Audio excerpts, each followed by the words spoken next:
हरे कृष्ण कृष्ण कृष्ण हरे हरे, हरे राम राम राम हरे हरे। भगवत गीता जशी आहे तशी। अध्याय दुसरा, सांख्य योग। गीतेचे सार। संजय उवाच, तम तथा कृपयाविष्टं श्रुपूर्णाकुलेक्षणं विषिदन्तमिदं वाक्यमुवाच मधुसूदनः। संजय उवाच, संजय म्हणाला तम अर्जुनाला उद्देशून तथा याप्रमाणे कृपया करुणतेने आविष्टम व्याप्त झालेल्या अश्रुपूर्णाकुल अश्रूंनी पूर्ण भरलेल्या ईक्षणम नेत्र विषिदंतम शोकग्रस्त इदम हे वाक्यम शब्द वचन उवाच म्हणाले मधुसूदनहा मधुदैत्याचा वध करणारे। संजय म्हणाला, करुणतेने भारावलेल्या मन खचलेल्या आणि अश्रूंनी नेत्र भरून आलेल्या अर्जुनाला पाहून मधुसूदन श्रीकृष्ण पुढील प्रमाणे म्हणाले। तात्पर्य, भौतिक करुणा, शोक आणि अश्रू ही सर्व आत्म्यांबद्दलच्या असणाऱ्या अज्ञानाची लक्षणे आहेत। सनातन आत्म्याबद्दल करुणा असणे म्हणजेच आत्मसाक्षात्कार होय। या श्लोकामध्ये मधुसूदन हा शब्द महत्वपूर्ण आहे। भगवान श्रीकृष्णांनी मधुदैत्याचा वध केला होता आणि आता आपले कर्तव्य करीत असताना ज्या अज्ञानाने आपल्याला ग्रासले आहे त्या अज्ञानरूपी महासागरात बुडालेल्या मनुष्याला त्याच्या बाह्य वस्त्ररूपी स्थूल शरीराचे रक्षण करून वाचविता येत नाही।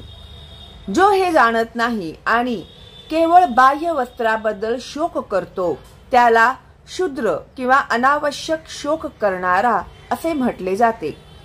अर्जुन हा क्षत्रिय होता आणि अशा प्रकारच्या वर्तणुकीची त्याच्याकडून अपेक्षा नव्हती, परंतु भगवान श्रीकृष्ण अज्ञानी मनुष्याचा शोक नष्ट करू शकतात आणि याच उद्देशाने त्यांनी भगवद्गीता सांगितली।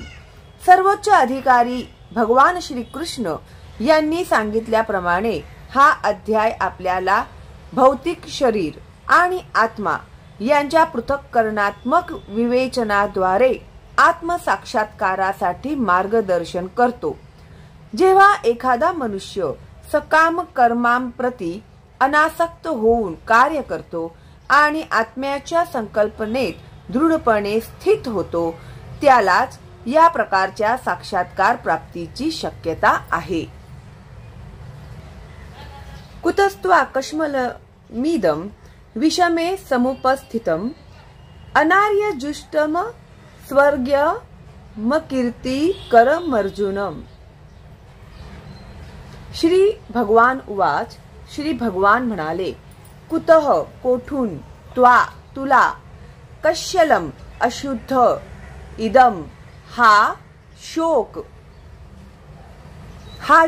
इदम हा शोक, विषमे या संकटाच्या वेळी, समुपस्थितम प्राप्त झाले, अनार्य ज्यांना जीवनाचे मूल्य कळत नाही अशा व्यक्ती, जुष्टम आचरलेले, अस्वर्ग्यम जे उच्चतर लोकांत नेत नाहीत, अकीर्ती दुष्कीर्ती, करम कारण, अर्जुन हे अर्जुन। पुरुषोत्तम श्री भगवान म्हणाले, हे अर्जुना, तुझ्यामध्ये अशा अशुद्ध गोष्टी कशा आल्या?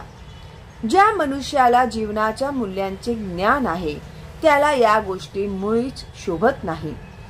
या गोष्टी मनुष्याला उच्चतर लोकांत जाण्यात नाही तर त्या त्याच्या दुष्कीर्तीला कारणीभूत होतात।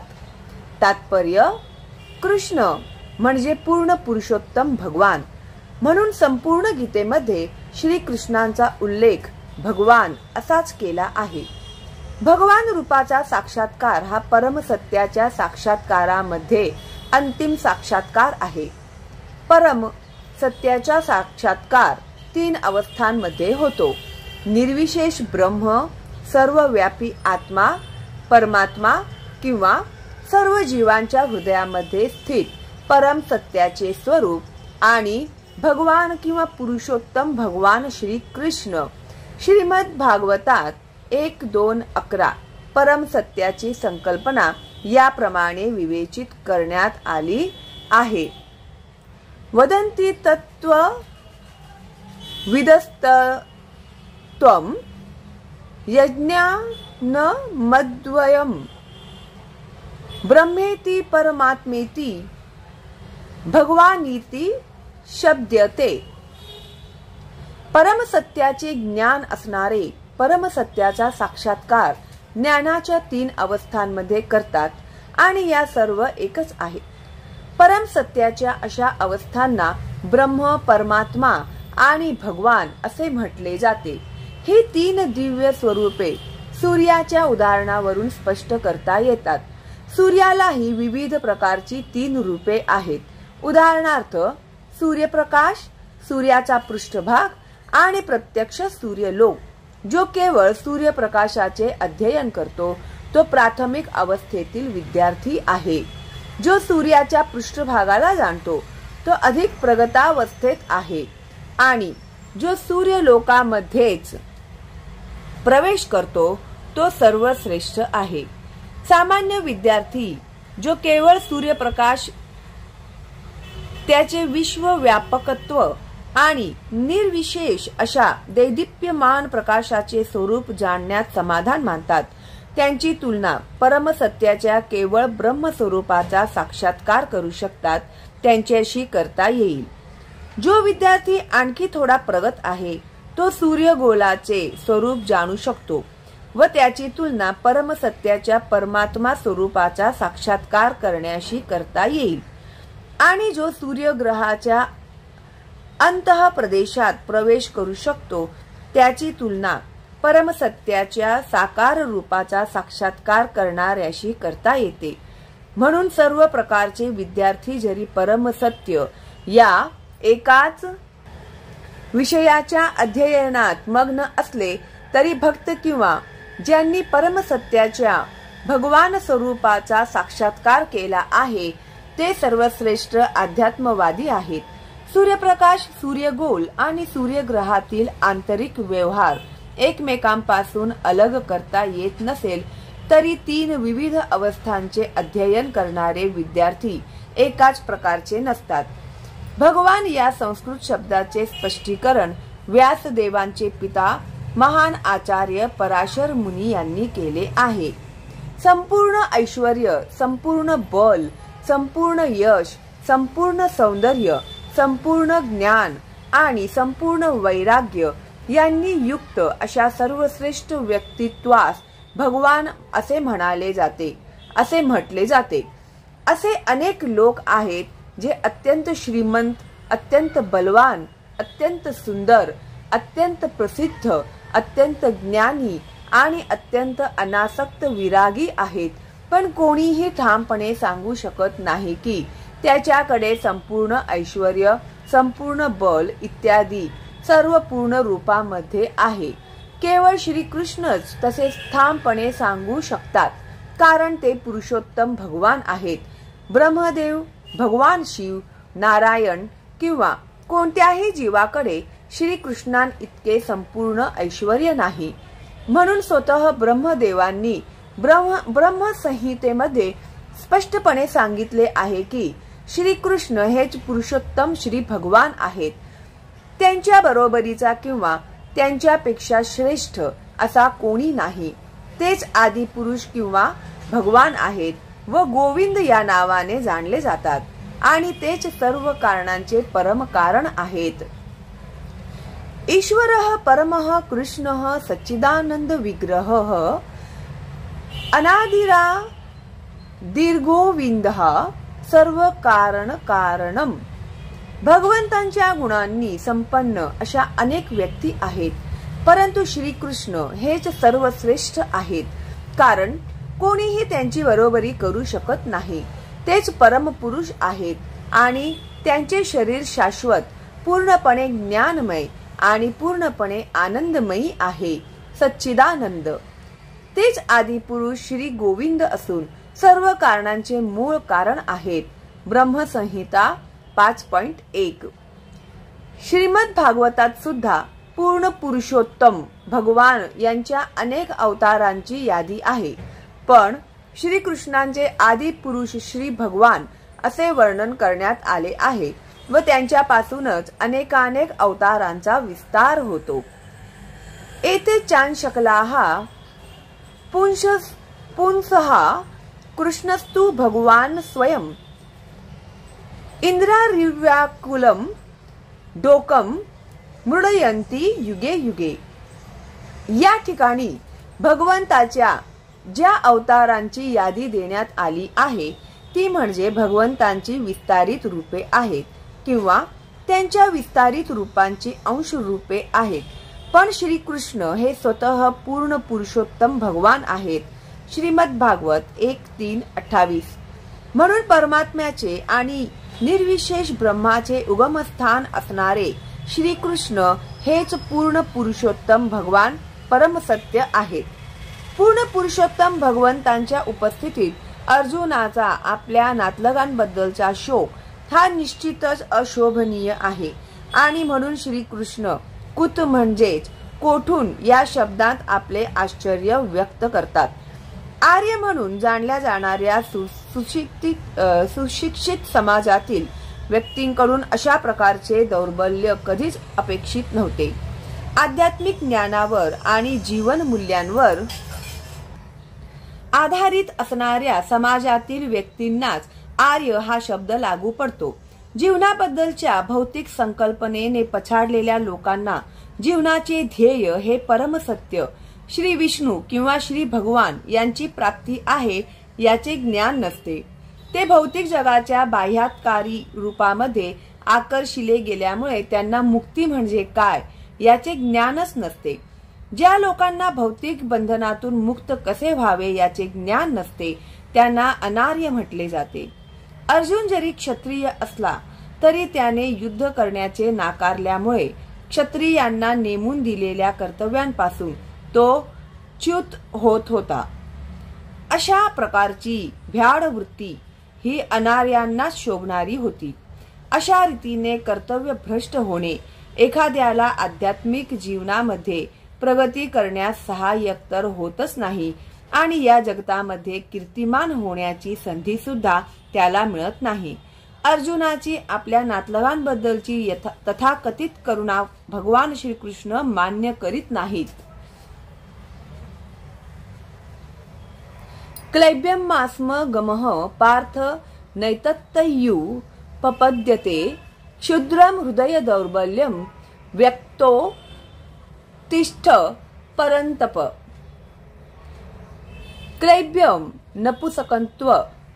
नपुंसकत्व, मास्म नको, गमः प्राप्त होऊ, पार्थ हे पार्थ पृथापुत्र, न कधीही नाही, एतत् या त्वयी तुझ्या ठिकाणी, उपपद्यते शोभनीय, योग्य, क्षुद्रम क्षुद्र, हृदयाचे, दौर्बल्य कमकुवतपणा, त्यक्त्वा सोडून, उत्तिष्ठ उठ, परंतप हे परंतप शत्रूला त्रस्त करणारा. हे पार्थ अशा हीन नपुंसकतेची कास धरू नकोस. असे करणे तुला शोभत नाही. अंतःकरणाचे असे क्षुद्र दुबलेपण सोडून दे आणि हे तरंपत उठ, परंतप उठ. तात्पर्य अर्जुनाला या ठिकाणी पृथेचा पुत्र म्हणून संबोधण्यात आले आहे. श्रीकृष्णांचे पिता वसुदेव यांची पृथा ही बहीण असल्यामुळे अर्जुनाचे व श्रीकृष्णाचे रक्ताचे नाते होते. जर एखाद्या क्षत्रियाचा पुत्र युद्ध करण्याचे नाकारत असेल तर तो केवळ नावापुरताच क्षत्रिय राहतो आणि जर एखादा ब्राह्मण पुत्र अपवित्र कार्य करीत असेल तर तो सुद्धा केवळ नावापुरताच ब्राह्मण राहतो. असे क्षत्रिय आणि ब्राह्मण म्हणजेच त्यांच्या पित्याचे नालायक पुत्र होत. म्हणून अर्जुनाने याप्रमाणे नालायक क्षत्रिय पुत्र होऊ नये अशी श्रीकृष्णांची इच्छा होती. अर्जुन हा श्रीकृष्णांचा अत्यंत जिवलग मित्र होता आणि श्रीकृष्ण रथावर प्रत्यक्षपणे त्याला मार्गदर्शन करीत होते. परंतु या सर्व गोष्टी अनुकूल असताना जर अर्जुनाने युद्धाचा त्याग केला तर ते त्याच्याकडून अपकीर्तिकारक कार्य घडले असते. म्हणून श्रीकृष्ण म्हणतात की अर्जुनाच्या ठिकाणी अशा प्रकारची प्रवृत्ती असणे हे त्याच्यासारख्या व्यक्तीला शोभण्यासारखे नाही.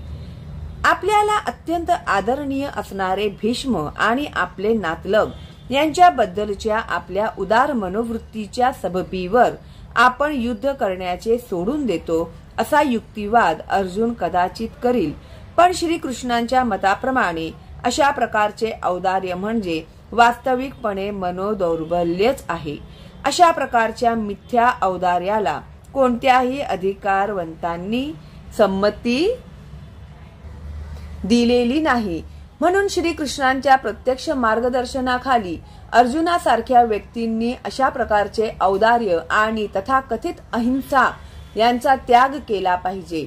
अर्जुन उवाच कथम भीष्ममहं संख्ये द्रोणं च मधुसूदन इषुभिः प्रतियोत्स्यामि पूजार्हावरी सूदन. अर्जुन उवाच अर्जुन म्हणाला कथम कसे भीष्म अहम मी संख्ये युद्धामध्ये द्रोणम द्रोण च सुद्धा मधुसूदन हे मधुसूदन इषुभिः बाणाद्वारे प्रतियोत्स्यामि उलट प्रहार करू पूजा अहो जे पूजनीय आहेत त्यांना अरिसूदन हे शत्रु संहारक अरिसूदन. अर्जुन म्हणाला हे अरिसूदन हे मधुसूदना मला पूजनीय असणाऱ्या भीष्म द्रोणांसारख्या व्यक्तींवर मी बाणांनी प्रतिहल्ला कसा करू शकेन. तात्पर्य पितामह भीष्म आणि द्रोणाचार्य यांच्यासारख्या सन्माननीय व्यक्ती या सर्वदा पूजनीय आहेत आणि जरी त्यांनी हल्ला केला तरी त्यांच्यावर प्रतिहल्ला करणे अयोग्य आहे. असा एक सर्वसामान्य शिष्टाचार आहे की ज्येष्ठ व्यक्तींशी शाब्दिक वाद सुद्धा घालू नये. काही वेळा ते जरी कठोरपणे वागले तरी त्यांच्याशी कठोर वागू नये. असे असताना अर्जुनाने त्यांच्यावर प्रतिहल्ला करणे कसे काय शक्य आहे. आपले पितामह उग्रसेन आणि आपले गुरु सांदीपनी मुनी यांच्यावर श्रीकृष्ण कधीतरी आक्रमण करू शकतील काय.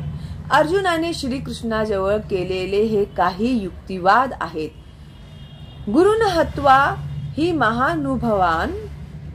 महानुभावान श्रेयो भोक्तुम भैक्ष्यम पिह लोके हत्वार्थ कामांस्तु गुरु निहैव भुंजीय भोगानृ धीर प्रतिग्धानम.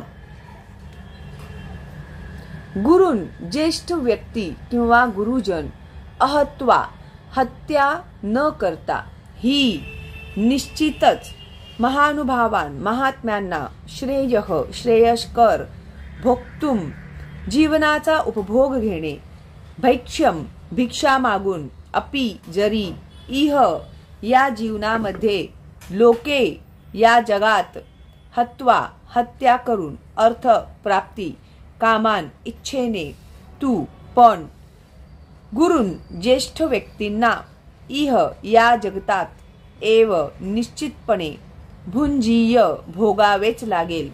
भोगान भोग्य वस्तू रुधिर रक्ताने प्रदिग्धान माखलेले रंजित. महात्मासम असणाऱ्या माझ्या गुरुजनांना मारून जगण्यापेक्षा भिक्षा मागून जगणे अधिक श्रेयस्कर आहे. जरी त्यांना भौतिक लाभाची इच्छा असली तरी ते ज्येष्ठ आहेत. जर त्यांची हत्या केली तर आपले सर्व भोग रक्तरंजित होतील. तात्पर्य धर्मग्रंथातील नियमांनुसार जो गुरु निंद्य कर्म करण्यात गुंतला आहे व जो विवेक शून्य झाला आहे त्याचा त्याग करण्यास काहीच हरकत नाही. दुर्योधनाच्या आर्थिक पाठिंब्यामुळे भीष्म आणि द्रोण यांना दुर्योधनाची बाजू घेणे भागच होते. वास्तविकपणे केवळ आर्थिक सहाय्यतेच्या आधारावर त्यांनी दुर्योधनाची बाजू घेणे योग्य नव्हते. या परिस्थितीमुळे त्यांनी गुरु म्हणून आपली आदरणीयता गमावली होती. पण असे असले तरी अर्जुनाला वाटते की ते सर्वजण त्याच्यापेक्षा ज्येष्ठ आहेत आणि म्हणून त्यांची हत्या करून भौतिक लाभाचा उपभोग घेणे म्हणजे रक्ताने माखलेल्या लुटीचा भोग घेण्यासारखे आहे. न चैतद्विद्यः कतरन्नो गरीयो यद्वा जयेम यदि वानो जयेयुः यानेव हत्वान जिजीविषाम स्तेव स्थिताः प्रमुखे धार्तराष्ट्राः. न नाही च सुद्धा एतत् हे विद्यः आम्हाला माहित आहे. कतरत कोणते नह आमच्यासाठी गरीयः श्रेयस्कर किंवा उत्तम यत वा अथवा जयेम आम्ही जिंकू यदि जरी वा किंवा नह आम्ही जयेयुः ते जिंकतील यान ज्यांना एव खचितच हत्वा हत्या करून न कधीच नाही जिजीविषाम आम्ही जगू इच्छितो ते सर्वजण अवस्थिताः उभे आहेत. प्रमुखे सामोरे धार्तराष्ट्राः धृतराष्ट्राचे पुत्र. त्यांच्यावर विजय प्राप्त करणे ही त्यांच्याकडून पराजित होणे हा दोहोंपैकी कोणती गोष्ट अधिक चांगली आहे हे आम्हाला कळत नाही. जर आम्ही धृतराष्ट्र पुत्रांची हत्या केली तर आम्हाला जगण्याची आवश्यकता नाही. तरी देखील युद्धभूमीमध्ये ते आमच्या समोरच उभे आहेत. तात्पर्य जरी युद्ध करणे हे क्षत्रियांचे कर्तव्य असले तरी युद्ध करून अनावश्यक हिंसा करण्याचा धोका पत्करावा की युद्धापेक्षा भिक्षा मागून जीवन कंठावे हे अर्जुनाला कळत नव्हते. युद्धामध्ये जर त्याने शत्रूंवर विजय प्राप्त केला नाही तर भिक्षा मागणे हेच केवळ त्याच्या उदरनिर्वाहाचे साधन होते आणि विजयाचीही शाश्वती नव्हती. कारण दोन्हीपैकी त्यांची बाजू समर्थनीय आहे. दोन्हीपैकी कोणताही पक्ष विजयी होऊ शकतो. जरी विजयश्री हातात माळ घेऊन वाट पाहत असली त्यांची बाजू समर्थनीयच आहे तरी धृतराष्ट्र पुत्रांच्या मृत्यूमुळे त्यांच्या अनुपस्थितीत जीवन कंठणे अत्यंत कठीण होते. अशा प्राप्त परिस्थितीत तो त्यांचा दुसऱ्या प्रकारचा पराभवच होता. अर्जुनाने विचारात घेतलेल्या या सर्व गोष्टी निश्चितपणे सिद्ध करतात की तो भगवंतांचा केवळ महान भक्तच नव्हता तर तो अत्यंत ज्ञानी होता आणि त्याचा आपल्या मनावर व इंद्रियांवर पूर्ण संयम होता. राजघराण्यात जन्मला असूनही त्याची भिक्षा मागून जीवन कंठण्याची इच्छा म्हणजे अनासक्तीचे आणखी एक लक्षण होय. हे सर्व गुण आणि भगवान श्रीकृष्ण त्याचे आध्यात्मिक गुरु यांच्या आज्ञेवरील त्याचा विश्वास दर्शवितो की तो खऱ्या अर्थाने सद्गुणी होता. यावरून सिद्ध होते की अर्जुन हा मोक्ष प्राप्तीला सर्वथा योग्य होता. जोपर्यंत इंद्रिय निग्रह करता येत नाही तोपर्यंत उच्चतर अशा ज्ञानावस्थेची प्राप्ती होण्याची शक्यता नाही आणि ज्ञान व भक्तीशिवाय मोक्ष प्राप्तीची शक्यता नाही. भौतिक संबंधाविषयी अर्जुनाला पुरेपूर जाण होती परंतु त्यापेक्षा कितीतरी अधिक पटीने हे सर्व आध्यात्मिक गुणविशेष त्याच्याकडे होते. कार्पण्य दोषोपहत स्वभावः पृच्छामि त्वां धर्म सम्मूढ चेताः यच्छ्रेयः सान्निश्चितं ब्रूहि तन्मे शिष्यस्तेहं शाधि मां त्वां प्रपन्नम्. कार्पण्य दुर्बलता, दैन्य, दोष, कमकुवतपणा, उपहत ग्रस्त झालेला स्वभाव, विशेषता स्वाभाविक वृत्ती. पृच्छामी मी विचारत आहे, त्वाम तुम्हाला, धर्म सम्मुट गोंधळून मोहग्रस्त, चेताहा अंतःकरणात, यत काय श्रेयः सर्वतोपरी कल्याणकारक श्रेयस्कर स्यात् असेल निश्चितपणे ब्रूहि सांगा तत्ते मे मला शिष्य ते तुमचा अहम मी शाधी उपदेश करा माम मला त्वाम तुम्हाला प्रपन्नम शरणागत माझ्या दुर्बलतेमुळे मी माझ्या कर्तव्याबद्दल गोंधळून गेलो आहे आणि माझी मनःशांती नष्ट झाली आहे. अशा स्थितीत माझ्यासाठी निश्चितपणे सर्वांत श्रेयस्कर काय आहे याबद्दल मी तुम्हाला विचारित आहे. मी तुमचा शिष्य आहे आणि तुम्हाला शरण आलो आहे. कृपा करून मला उपदेश करा. तात्पर्य स्वभावतःच प्रकृतीच्या भौतिक कार्यपद्धतीची रचना ही प्रत्येकाला गोंधळात टाकणारी आहे, पदोपदी गोंधळून टाकणारी स्थिती आहे आणि म्हणून मनुष्याला जीवनातील ध्येय प्राप्तीबद्दल योग्य मार्गदर्शन करू शकणाऱ्या प्रमाणित आध्यात्मिक गुरुकडे जाणे आवश्यक आहे. आपल्या इच्छेशिवायही घडणाऱ्या जीवनातील सर्व गुंतागुंतीपासून मुक्त होण्यासाठी संपूर्ण वैदिक साहित्य आपल्याला प्रमाणित आध्यात्मिक गुरुकडे जाण्याचा सल्ला देते. कोणी पेटविल्याशिवाय पेट घेणाऱ्या जंगलातील वणव्याप्रमाणे या गुंतागुंती आहेत. जगातील परिस्थिती अशीच आहे. असा हा गोंधळ आपली इच्छा नसतानाही आपल्या जीवनामध्ये आपोआप निर्माण होतो.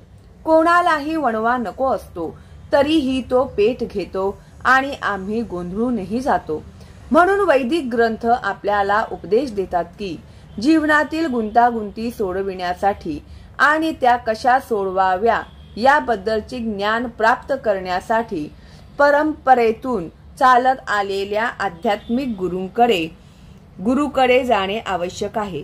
ज्या व्यक्तीला प्रमाणित आध्यात्मिक गुरु आहेत तिला सर्व गोष्टींचे ज्ञान असते. यासाठीच मनुष्याने भौतिक गोंधळातच खितपत न पडता आध्यात्मिक गुरूंचा आश्रय घेतला पाहिजे. हेच या श्लोकाचे तात्पर्य आहे. कोणता मनुष्य भौतिक गोंधळात सापडतो? ज्याला जीवनातील समस्यांची जाणीव होत नाही तो गोंधळात सापडतो. बृहदारण्यक उपनिषदामध्ये 3:8-10 गोंधळलेल्या मनुष्याचे वर्णन पुढील प्रमाणे करण्यात आले आहे. योवा एतदक्षरम गार्ग्य विदित्वा स्मम लोकात प्रैति स कृपणः. मानव असूनही जो जीवनातील समस्या सोडवित नाही आणि आत्मसाक्षात्काराचे ज्ञान प्राप्त न करता कुत्र्या मांजरांप्रमाणे या जगताचा त्याग करतो तो कृपण मनुष्य होय. जीवासाठी जे मनुष्य जीवन म्हणजे एका अत्यंत मौल्यवान संपत्तीप्रमाणे आहे ज्या योगे तो जीवनातील समस्यांचे निराकरण करू शकतो. म्हणून या संधीचा योग्य प्रकारे लाभ घेत नाही तोच कृपण आहे. उलटपक्षी ब्राह्मण असतो तो या शरीराद्वारे जीवनातील सर्व समस्या सोडविण्या इतपत बुद्धिमान असतो. य एतदक्षरम गार्गी विदित्वास्मालो कात प्रैति स ब्राह्मणः. देहात्म बुद्धीने वश झालेल्या कृपण व्यक्ती आपले कुटुंब, समाज, राष्ट्र इत्यादींचा प्रति अत्यंत आसक्त होऊन आपला वेळ वाया घालवितात. त्वचा रोगाच्या आहारी जाऊन मनुष्य आपल्या कुटुंबावर, उदाहरणार्थ आपल्या पत्नीवर, मुलांवर आणि इतर सदस्यांवर आसक्त होतो. कृपण व्यक्तीला वाटते की तो आपल्या कुटुंबियांचे मृत्यूपासून संरक्षण करू शकतो किंवा त्याला वाटते की आपले कुटुंब किंवा समाज आपल्याला मृत्यूच्या दाढेतून वाचवू शकतात. आपल्या मुलांची काळजी घेणाऱ्या पशूंमध्येही अशा प्रकारची कुटुंबाबद्दलची आसक्ती आढळून येते. अर्जुन हा बुद्धिमान असल्यामुळे त्याने जाणले की आपल्या कुटुंबियांबद्दलची आसक्ती आणि त्यांना मृत्यूपासून वाचविण्याची आपली इच्छा ही आपल्या गोंधळास कारणीभूत आहे. जरी तो समजू शकत होता की आपल्याकडून युद्ध कर्तव्य अपेक्षित आहे तरी मानसिक दौर्बल्यामुळे तो आपले कर्तव्य पार पाडू शकत नव्हता. म्हणून तो सर्वश्रेष्ठ आध्यात्मिक गुरु भगवान श्रीकृष्ण यांना निश्चित उत्तराबद्दल विचारित होता. तो श्रीकृष्णांचे शिष्यत्व पत्करण्यास तयार आहे. त्याला मित्रत्वाची बोलणी थांबवायची आहे.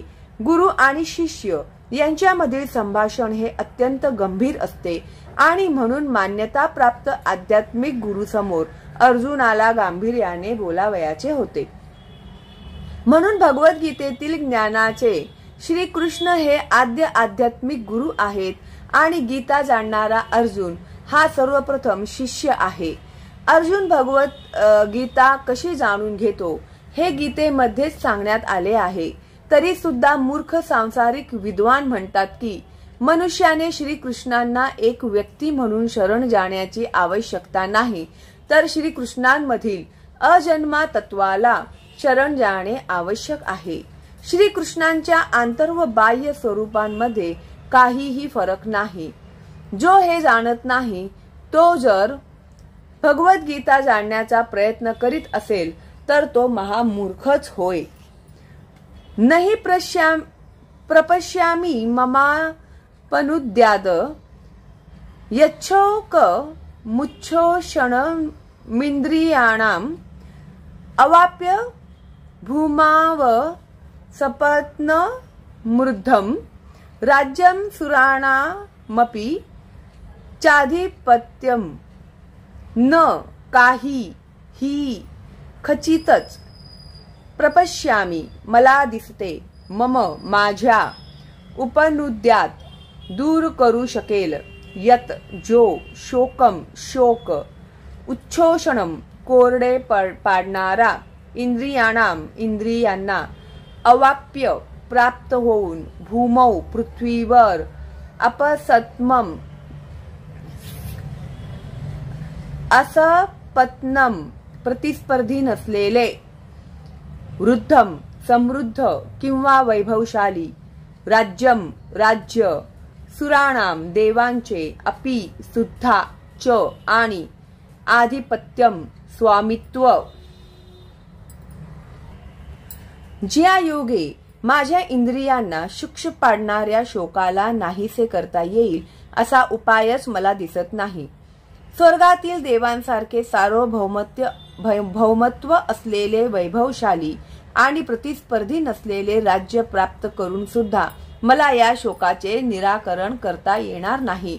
तात्पर्य धर्म तत्व आणि नीती नियमांच्या ज्ञानावर आधारित अर्जुनाने अनेक युक्तिवाद केले, परंतु असे प्रतीत होते की आपले आध्यात्मिक गुरु भगवान श्रीकृष्ण यांच्या सहाय्याशिवाय तो आपली वास्तविक समस्या सोडवू शकला नाही. ज्या समस्यांमुळे त्याचे संपूर्ण अस्तित्वच शुक्ष पडत होते त्या समस्यांचे निराकरण करणे हे त्याच्या तथाकथित ज्ञानाद्वारे अशक्य आहे हे त्याने जाणले. भगवान श्रीकृष्णांच्या आध्यात्मिक गुरुविना आपल्या अडचणी सोडविणे त्याला अशक्यप्राय झाले. जीवनातील समस्या सोडविण्यासाठी पुस्तकी ज्ञान, विद्वत्ता, उच्च पद इत्यादी सर्व व्यर्थ आहे. केवळ श्रीकृष्णांसारखाच आध्यात्मिक गुरु या बाबतीत सहाय्य करू शकतो. म्हणून यावरून असा निष्कर्ष निघतो की जो पूर्णपणे कृष्ण भावना भावित आहे तो वास्तविकपणे आध्यात्मिक गुरु आहे, कारण तो जीवनातील समस्या सोडवू शकतो. भगवान श्री चैतन्य महाप्रभू सांगतात की एखाद्याच्या सामाजिक दर्जा कोणताही असला तरी जर तो श्रीकृष्ण भावनेच्या विज्ञानात पारंगत असेल तर तोच खरा आध्यात्मिक गुरु आहे. किबा विप्र किबा न्यासी शूद्र केने नय येई कृष्ण तत्ववेत्ता सेई गुरु हय. एखाद्या व्यक्तीचे विप्र वैदिक ज्ञानातील विद्वान असणे, हलक्या जातीत जन्माला येणे किंवा संन्यासाश्रमात असणे हे महत्वपूर्ण नाही, परंतु जर व्यक्ती श्रीकृष्ण विज्ञानामध्ये पारंगत असेल तर ती परिपूर्ण आणि अधिकृत आध्यात्मिक गुरु होय. चैतन्य चरितामृत मध्ये 8:128 म्हणून कृष्ण भावनेच्या विज्ञानात पारंगत असल्याशिवाय कोणीही प्रमाणित आध्यात्मिक गुरु बनू शकत नाही. वैदिक साहित्यामध्येही सांगण्यात आले आहे. षट्कर्म निपुणो विप्रो मंत्र तंत्र विशारदः अवैष्णवो गुरुर्न स्यात् वैष्णवः स्वपचो गुरु। वैष्णव किंवा श्रीकृष्ण भावनेच्या विज्ञानात पारंगत असल्या वाचून संपूर्ण वेदविद्येमध्ये तज्ज्ञ आणि विद्वान असा ब्राह्मण ही आध्यात्मिक गुरु बनण्यास लायक असू शकत नाही।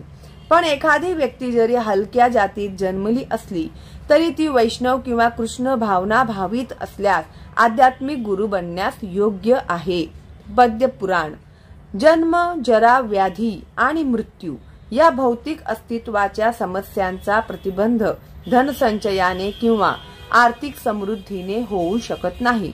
जगामध्ये अशी अनेक राष्ट्रे आहेत जी जीवनातील सुखसोयींनी समृद्ध, संपत्तीने परिपूर्ण आणि आर्थिक दृष्ट्या विकसित आहेत, तरी सुद्धा त्या ठिकाणी भौतिक जीवनातील समस्या या आहेतच। विविध मार्गांद्वारे ते शांती प्राप्त करण्याचा प्रयत्न करीत आहेत, परंतु त्यांनी श्रीकृष्णांचे त्यांच्या अधिकृत प्रतिनिधीद्वारे कृष्ण भावना भावित व्यक्ती किंवा कृष्ण विज्ञान सांगितलेल्या भगवद्गीता आणि श्रीमद भागवत यांसारख्या शास्त्रांद्वारे मार्गदर्शन घेतले तरच त्यांना खरी शांती प्राप्त होऊ शकते। आर्थिक विकास आणि भौतिक सुखसोयींमुळे एखाद्याचे कौटुंबिक, सामाजिक, राष्ट्रीय किंवा आंतरराष्ट्रीय मदांधता याबद्दलचे दुःख दूर होऊ शकत नाही। असे असते तर अर्जुनाने म्हटले नसते की पृथ्वीवरील प्रतिस्पर्धी विरहित राज्य किंवा स्वर्गलोकातील देवतांसारखे सार्वभौमत्वही माझा शोक दूर करू शकत नाही। म्हणून त्याने कृष्ण भावनेचा आश्रय घेतला। शांती व समाधान प्राप्तीचा तोच योग्य मार्ग आहे। आर्थिक प्रगती किंवा जगावरील सार्वभौमत्व याचा भौतिक प्रकृतीच्या प्रलयामुळे क्षणार्धातच विनाश होऊ शकतो। आता मनुष्य चंद्रलोकावर जाण्याचा प्रयत्न करीत आहे, परंतु उच्चतर ग्रह लोकावर जाण्या इतपत प्रगतीचाही विनाश एकाच फटक्यानिशी होऊ शकतो। भगवद्गीता ही याची पुष्टी करते की क्षीणे पुण्ये मर्त्य लोकम विशंती। जेव्हा पुण्य कर्माच्या फलांचा अंत होतो तेव्हा मनुष्याचे आनंदाच्या अत्युच्च शिखरावरून जीवनातील अत्यंत खालच्या पायरी इतपत पतन होते। जगातील अनेक राजकारण्यांचे याप्रमाणे अधपतन झाले आहे। असे पतन केवळ अधिक शोकालाच कारणीभूत होते। यासाठी जर आपल्याला कायमचा शोक आवरायचा असेल तर ज्याप्रमाणे अर्जुन हा श्रीकृष्णांचा आश्रय घेत आहे त्याप्रमाणे आपणही श्रीकृष्णांचा आश्रय घेतला पाहिजे। म्हणून अर्जुनाने श्रीकृष्णांना निश्चितपणे आपल्या समस्यांचे निराकरण करण्यास सांगितले आहे आणि तोच कृष्ण भावनामृताचा मार्ग आहे। संजय उवाच।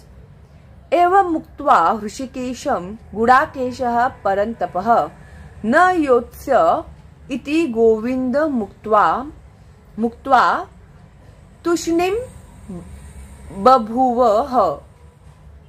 संजय उवाच। संजय म्हणाला, एवं याप्रमाणे उक्त्वा बोलून ऋषिकेशम इंद्रियांचे स्वामी श्रीकृष्ण यांना उद्देशून गुडाकेशः अज्ञानाचे नियंत्रण करण्यात प्रवीण असलेला अर्जुन, परंतपः हे परंतप शत्रूला त्रस्त करणारा, न योत्स्ये मी युद्ध करणार नाही, इति याप्रमाणे गोविंदम इंद्रियांना आनंद देणाऱ्या श्रीकृष्णांना उद्देशून उक्त्वा सांगून तृष्णीम स्तब्ध बभूव झाला, खचित। संजय म्हणाला, याप्रमाणे बोलून झाल्यावर परंतप अर्जुन श्रीकृष्णांना म्हणाला, हे गोविंद मी युद्ध करणार नाही, आणि स्तब्ध झाला। तात्पर्य, अर्जुन युद्ध करणार नव्हता व त्याऐवजी युद्धभूमीचा त्याग करून भिक्षाटन करण्यास जाणार होता हे समजल्यावर धृतराष्ट्राला नक्कीच आनंद झाला असला पाहिजे। पण शत्रूला मारण्या इतपत अर्जुन सक्षम आहे, परंतप असे सांगून संजयाने धृतराष्ट्राची निराशा केली।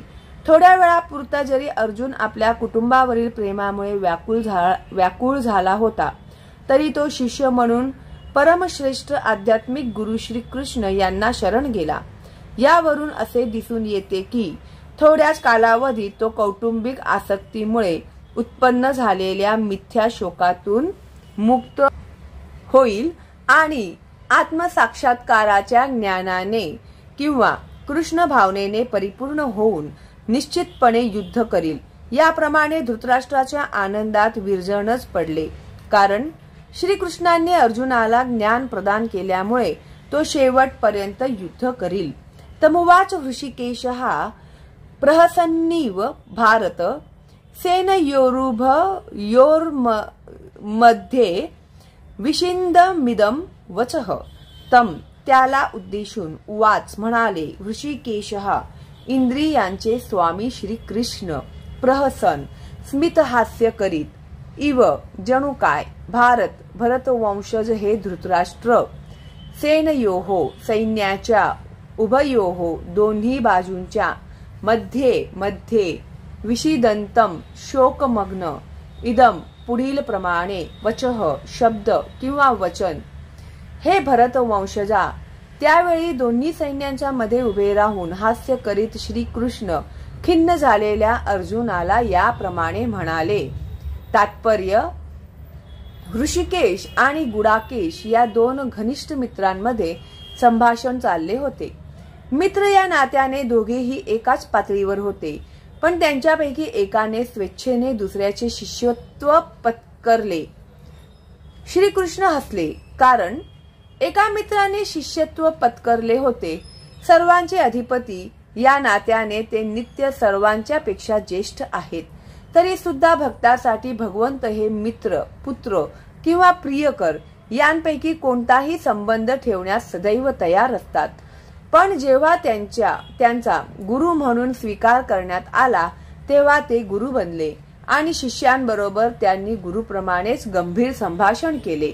असे दिसते की गुरु आणि शिष्यांमधील संवाद सर्वांच्या लाभासाठी दोन्ही सैन्यांच्या मध्ये प्रकटपणे चालला होता. म्हणून भगवद्गीतेतील संवाद हा फक्त विशिष्ट व्यक्ती, समाज, जातीसाठी नसून तो सर्वांसाठी आहे आणि त्याचे श्रवण करण्याचा मित्र अथवा शत्रू दोघांनाही समान अधिकार आहे.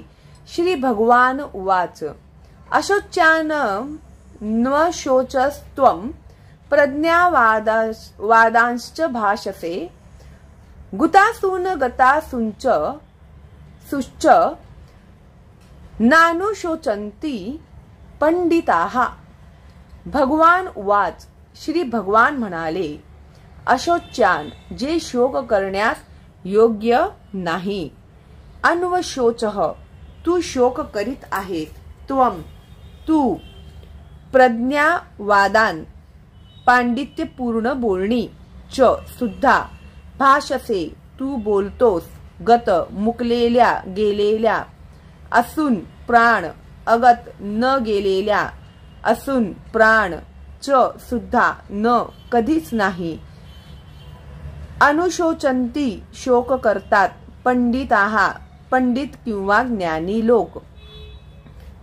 पुरुषोत्तम श्री भगवान म्हणाले, पंडिताप्रमाणे बोलताना तू जे शोक करण्यायोग्य नाही त्याबद्दल शोक करीत आहेस. जे ज्ञानीजन आहेत ते जीवितांबद्दल तसेच मृतांबद्दल ही शोक करीत नाहीत. तात्पर्य: भगवंतांनी तात्काळ गुरुपद स्वीकारले आणि आपल्या शिष्याला अप्रत्यक्षपणे मूर्ख म्हणून खडसावले. भगवंत म्हणाले की तू एखाद्या विद्वानाप्रमाणे बोलत आहेस, पण तू जाणत नाहीस की जो विद्वान आहे किंवा ज्याला शरीर आणि आत्म्याचे ज्ञान आहे तो जीविताबद्दल किंवा मृतावस्थेबद्दल शोक करीत नाही. पुढील अध्यायांमध्ये सांगितल्याप्रमाणे जड व चेतन आणि उभयतांच्या नियंत्रकाला जाणणे म्हणजेच ज्ञान होय. राजकारण आणि समाजशास्त्र यांच्यापेक्षा धार्मिक तत्वांना अधिक प्राधान्य देण्यात यावे असा अर्जुनाचा युक्तिवाद होता. पण त्याला माहित नव्हते की धार्मिक तत्वांपेक्षाही जड प्रकृती, आत्मा आणि परमात्मा यांबद्दलचे ज्ञान हे अत्यंत महत्त्वपूर्ण आहे आणि या ज्ञानाच्या अभावामुळे त्याने महान विद्वान व्यक्तीचा आव आणायला नको होता. वास्तविकपणे तो विद्वान नसल्यामुळे जे शोक करण्यायोग्य नाही त्याबद्दल व्यर्थ शोक करीत होता. या शरीराचा जन्म झाला आहे आणि आज ना उद्या निश्चितपणे त्याचा नाश होणारच आहे. म्हणून आत्म्या इतके हे शरीर महत्त्वपूर्ण नाही. हे जो जाणतो तोच खरा पंडित आहे आणि भौतिक शरीराची कोणतीही स्थिती त्याच्या शोकास कारणीभूत होत नाही. न त्वे वाहम जातुनासम न त्वं नेमे जनाधिपाः न चैव न भविष्यामः सर्वे वयमतः परम. न कधीच नाही, तू परंतु एव निश्चितपणे, अहम मी, जातु कोणताही काळ, न नाही आसम अस्तित्व, न नाही त्वं तू, न नाही इमे हे सर्व, जनाधिपाः राजे, न कधीच नाही, च सुद्धा, एव निश्चित, न नाही, भविष्यामः अस्तित्वात राहू, सर्वे वयम आपण सर्वजण, अतः परम यापुढे. ज्या काळी मी, तू आणि हे सर्व राजे अस्तित्वात नव्हते असा काळ कधीही नव्हता आणि भविष्य काळात आपण अस्तित्व विहीन होणार असेही नाही. तात्पर्य, वैयक्तिक कर्मानुसार किंवा कर्मफलांनुसार विविध अवस्थांमध्ये असणाऱ्या असंख्य जीवांचे पालन करता पुरुषोत्तम श्री भगवान आहेत असे कठोपनिषद आणि श्वेताश्वतर उपनिषदांमध्ये सांगण्यात आले आहे. तेच पुरुषोत्तम श्री भगवान आपल्या पूर्णांशाद्वारे प्रत्येक जीवाच्या हृदयामध्ये स्थित आहेत. ते संतजन त्या भगवंतांना आत आणि बाहेर दोन्हीकडे पाहू शकतात. त्यांनाच परिपूर्ण आणि शाश्वत शांतीची प्राप्ती होते.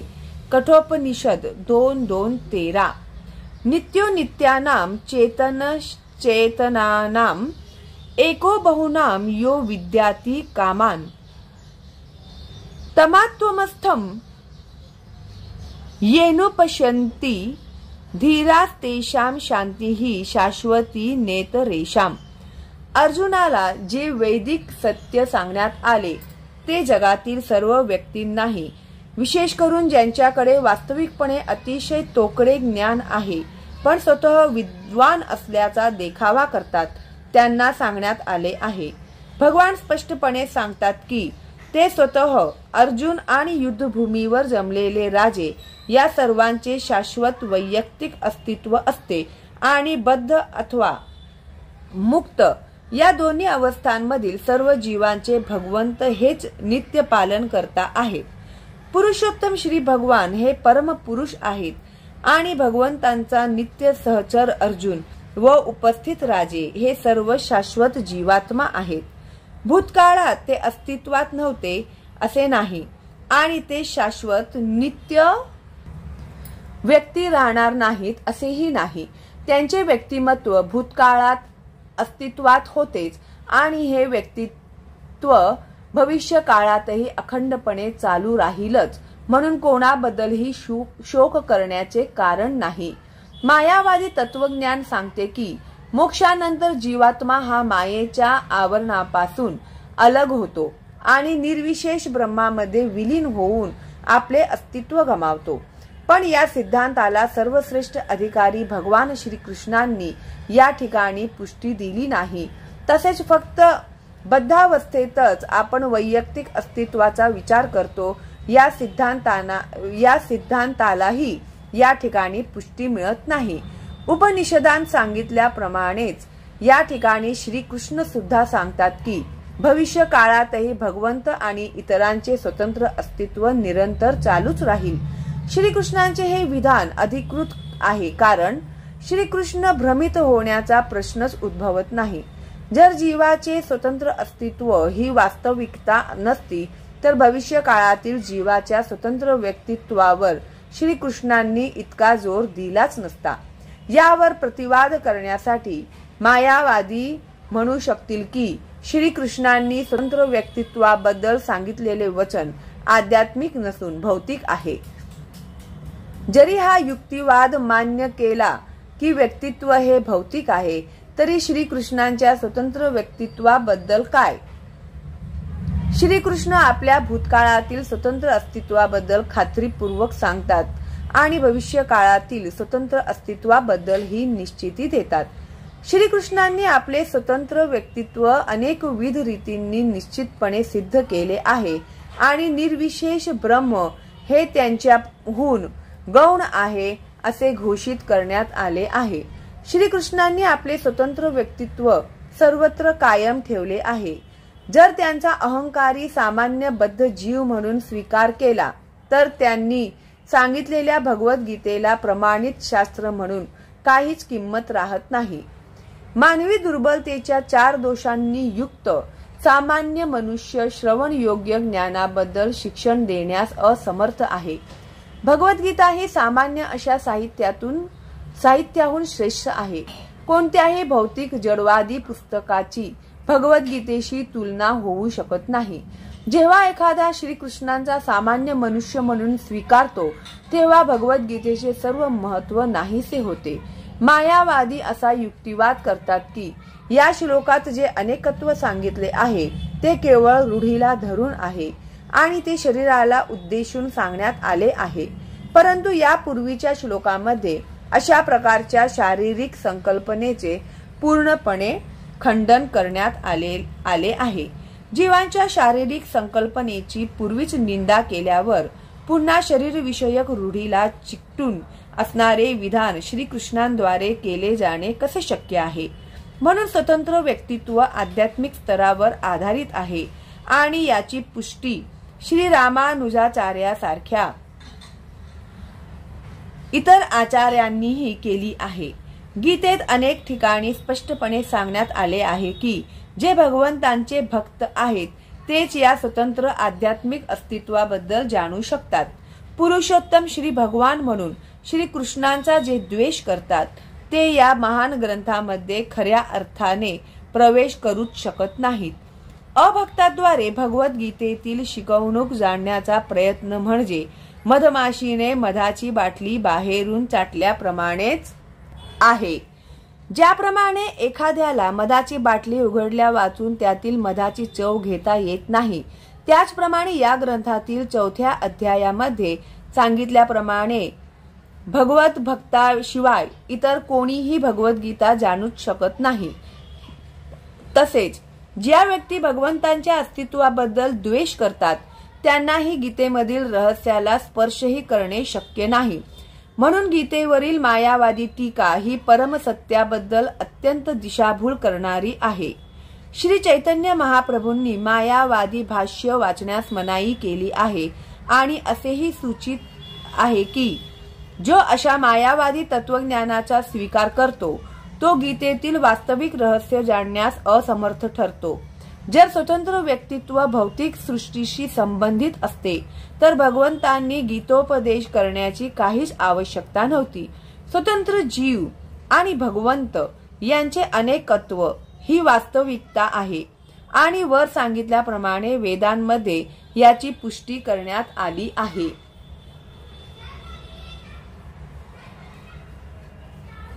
देहिनोऽस्मिन्यथा देहे कौमारम यौवनम जरा तथा देहांत प्राप्तिर्धीरस्तर न मुह्यती.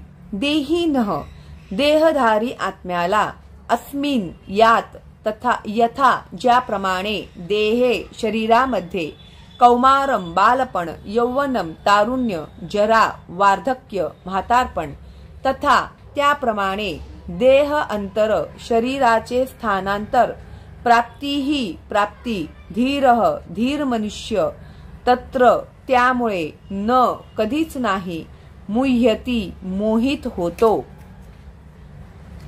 ज्याप्रमाणे देहधारी आत्मा अविरतपणे या देहात बालपणापासून तारुण्यात आणि तारुण्यातून म्हातारपणात जात असतो, त्याचप्रमाणे मृत्यूनंतर जीवात्मा दुसऱ्या देहामध्ये प्रवेश करतो.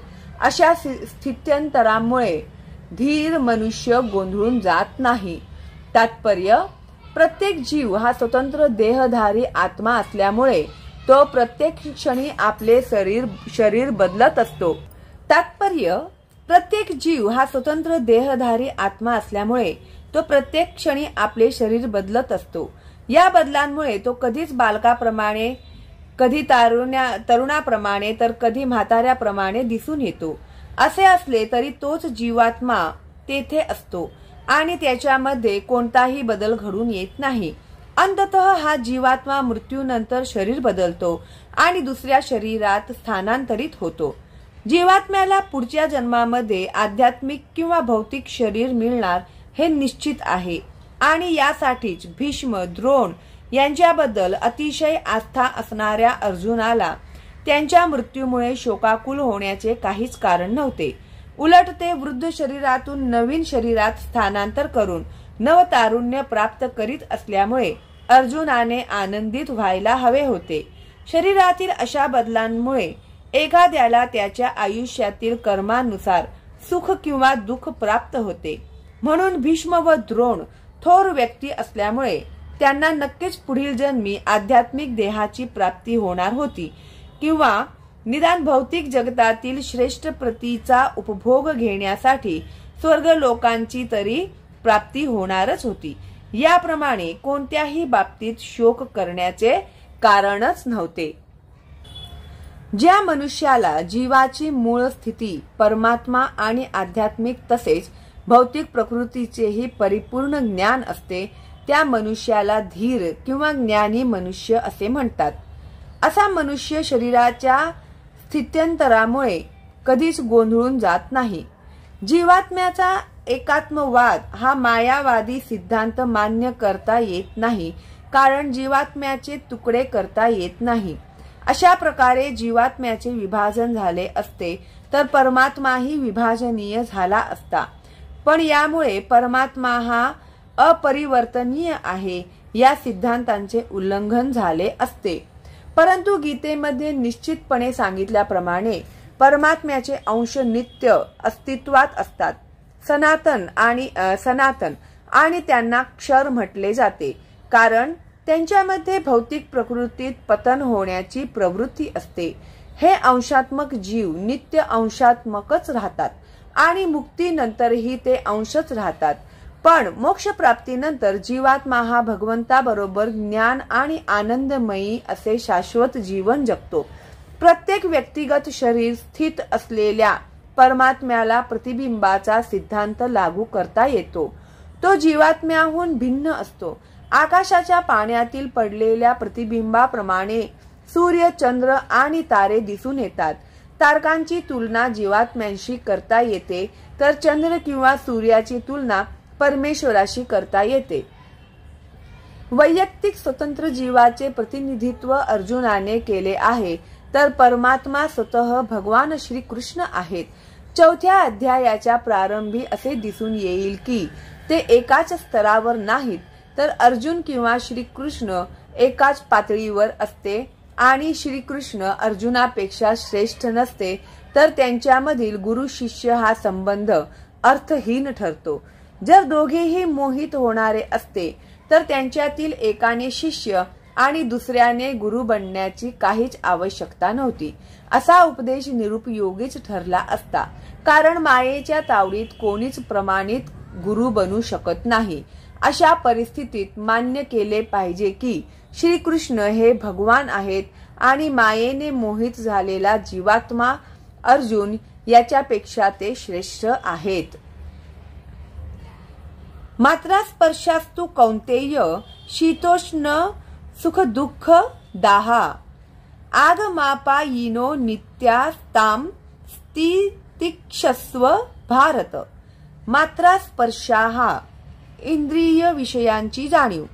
तू केवळ कौंतेय हे कुंतीपुत्रा, शीत हिवाळा, उष्ण उन्हाळा, सुख दुःख आणि दुःख, दाहा देणारे, आगम येणे, अपायिनः अदृश्य होणारी, विनाश पावणारी, अनित्य तान त्या सर्वांना तितिक्षस्व, केवळ सहन करण्याचा प्रयत्न कर. भारत हे भरत वंशजा, हे कौंतेया, तात्पुरती उत्पन्न होणारी आणि कालांतराने विनाश पावणारी जी सुखदुःखे आहेत ती हिवाळा व उन्हाळा यांच्या येण्या जाण्याप्रमाणे आहेत. हे भरत वंशजा, ती सुखदुःखे इंद्रियांना होणाऱ्या जाणीवेपासून निर्माण होतात आणि मनुष्याने ती क्षुब्ध न होता सहन करण्यास शिकले पाहिजे. तात्पर्य: योग्य कर्तव्य पालनासाठी एखाद्याने अनित्य असणाऱ्या सुखदुःखांची उत्पत्ती व विनाश सहन करण्यास शिकलेच पाहिजे. वेदाज्ञेप्रमाणे एखाद्याने माघ, जानेवारी, फेब्रुवारी महिन्यातही भल्या पहाटे स्नान करणे आवश्यक आहे.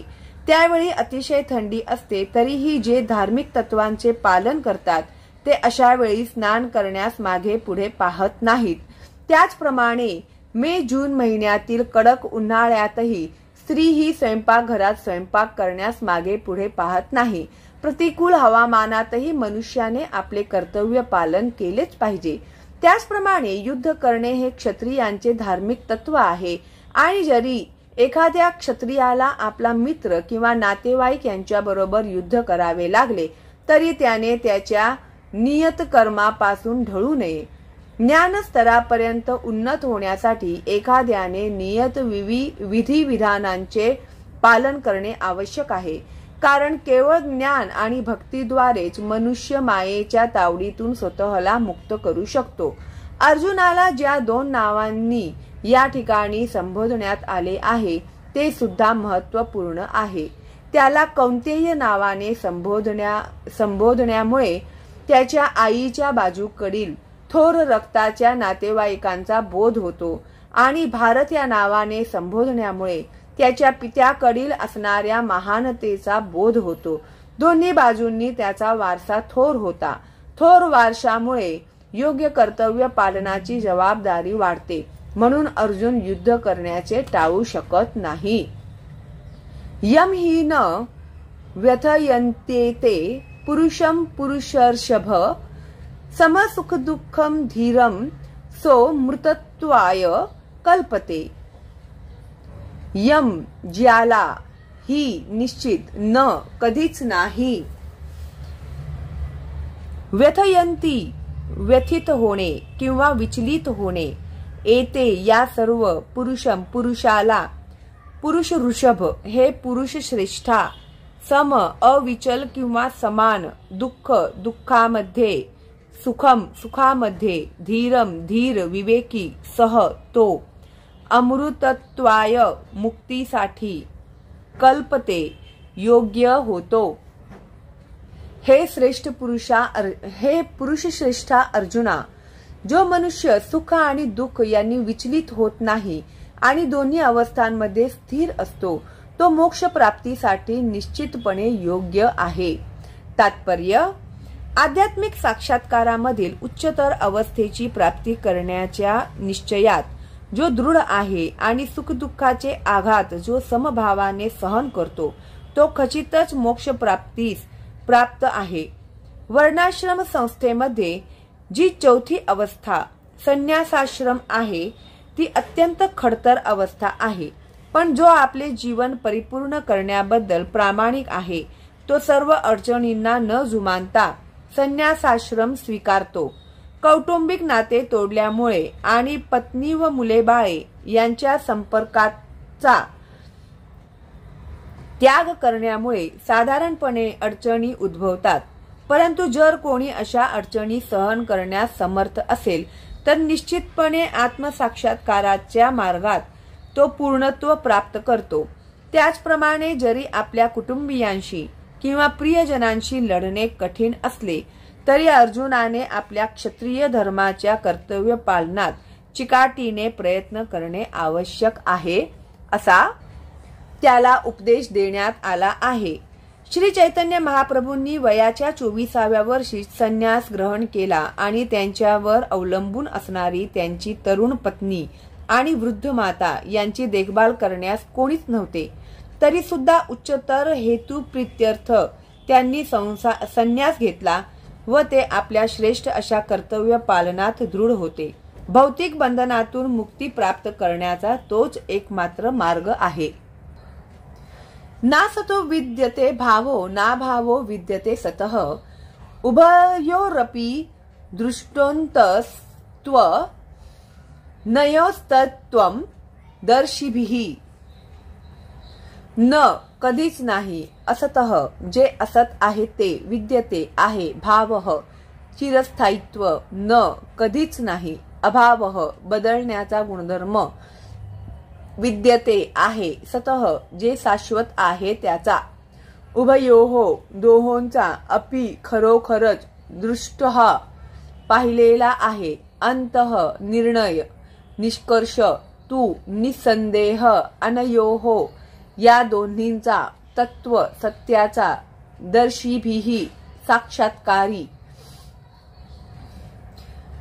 जे तत्वदर्शी पुरुष आहेत त्यांनी असा निष्कर्ष काढला आहे की जे असत भौतिक शरीर आहे ते चिरकाळ टिकू शकत नाही आणि जे सत जीवात्मा आहे ते कधीच बदलत नाही. या दोन्हीच्या स्वरूपांचा अभ्यास करून तत्वदर्शी पुरुषांनी असा निष्कर्ष काढला आहे. तात्पर्य: परिवर्तनशील शरीर स्थायी नसते. आधुनिक विज्ञानाने मान्य केले आहे की विविध प्रकारच्या पेशींच्या क्रिया व प्रतिक्रिया यांमुळे क्षणोक्षणी शरीर बदलत असते आणि याप्रमाणे शरीरामध्ये वाढ होते आणि वृद्धत्व येते.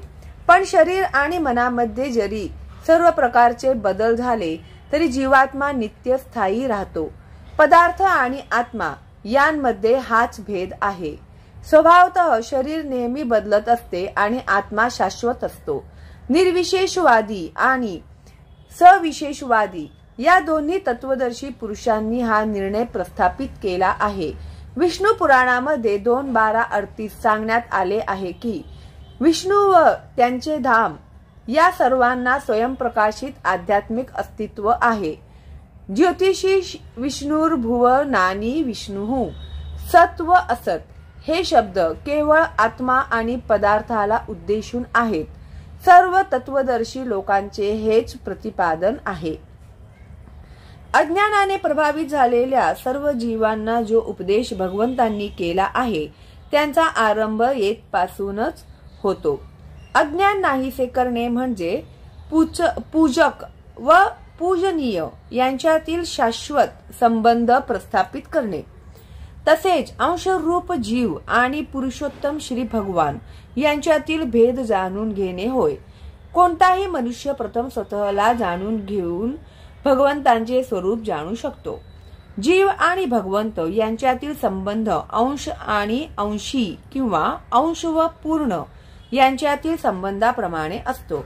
वेदांत सूत्रे तसेच श्रीमद भागवतात समस्त सृष्ट पदार्थांचे उत्पत्ती स्थान म्हणून भगवंतांचा स्वीकार करण्यात आला आहे. अशा सृष्ट पदार्थांची ओळख परा आणि अपरा किंवा श्रेष्ठ आणि कनिष्ठ अशा क्रमाने होते. 7व्या अध्यायात सांगितल्याप्रमाणे जीवात्मे परा प्रकृतीत येतात. जरी शक्ती आणि शक्तिमान यांच्यामध्ये भेद नसला तरी शक्तिमानाला भगवंत मानले जाते आणि शक्ती किंवा प्रकृतीला गौण मानले जाते. म्हणून ज्याप्रमाणे स्वामी आणि सेवक किंवा गुरु आणि शिष्य यांच्यामध्ये संबंध असतो त्याप्रमाणे जीव हे नेहमी भगवंतांच्या अधीनच असतात. अज्ञानाच्या प्रभावाखाली असे स्पष्ट ज्ञान जाणून घेणे अशक्य आहे. असे ज्ञान काढून टाकण्याकरिता आणि सर्व काळी सर्व जीवांना प्रबुद्ध करण्यासाठी भगवद्गीतेचा उपदेश दिला आहे. अविनाशी तू तद्धिधी येन सर्वमिदं ततं विनाशमव्यय स्यास्य न कश्चित् तू मर्हति. अविनाशी नाशरहित तू, परंतु तत् विद्धी ते जाणून घे, येन ज्याने सर्वम संपूर्ण शरीर, इदम हे, ततम व्यापलेले आहे, विनाशम विनाश, अव्ययस्य जे अविनाशी आहे त्याचे, अस्य या, न कश्चित कोणालाही नाही, कर्तुम करणे अर्हती शक्य, जे संपूर्ण शरीराला व्यापून आहे ते अविनाशी आहे असे तू जाण. त्या अविनाशी आत्म्याचा कोणीही नाश करू शकत नाही. तात्पर्य: या श्लोकामध्ये संपूर्ण शरीर व्याप्त करणाऱ्या जीवात्म्याच्या स्वरूपाचे विश्लेषण करून सांगण्यात आले आहे.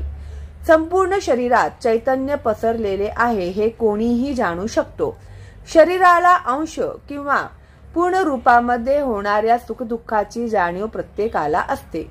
हा चैतन्याचा प्रभाव प्रत्येकाच्या स्वतःच्या शरीरापुरताच मर्यादित असतो. एका शरीराच्या सुखदुःखाची जाणीव दुसऱ्या शरीराला होत नाही. म्हणून प्रत्येक शरीर हे एका व्यक्तिगत जीवाचे आच्छादन असते आणि जीवात्म्याच्या शरीरातील उपस्थितीचे लक्षण हे व्यक्तिगत चेतनेद्वारे कळून येते. या जीवांचे परिणाम केसाच्या वरच्या अग्राच्या 1 दशसहस्रांशा इतके आहे असे सांगण्यात येते. याची पुष्टी श्वेताश्वरोपनिषदात 5.9 करण्यात आली आहे. बालाग्रशत भागस्य शतधा कल्पितस्य च भागो जीवः स विज्ञेयः स चानन्त्याय कल्पते. केसाच्या वरच्या अग्राचे 100 भागामध्ये विभाजन केले आणि अशा प्रत्येक भागाचे पुन्हा 100 भाग केले तर असा प्रत्येक भाग हा जीवाच्या आकाराचा परिणाम होईल. याच प्रकाराचे प्रतिपादन पुढील श्लोकातही आढळते. केशाग्र शतभागस्य शतांशः सादृशात्मकः जीवः सूक्ष्म स्वरूपोऽयं संख्यातीतो हि चित्कणः. आध्यात्मिक चित्कण संख्यातीत आहेत व त्यांचे परिणाम आकार हे केसाच्या अग्रभागाच्या 1 दशसहस्रांशा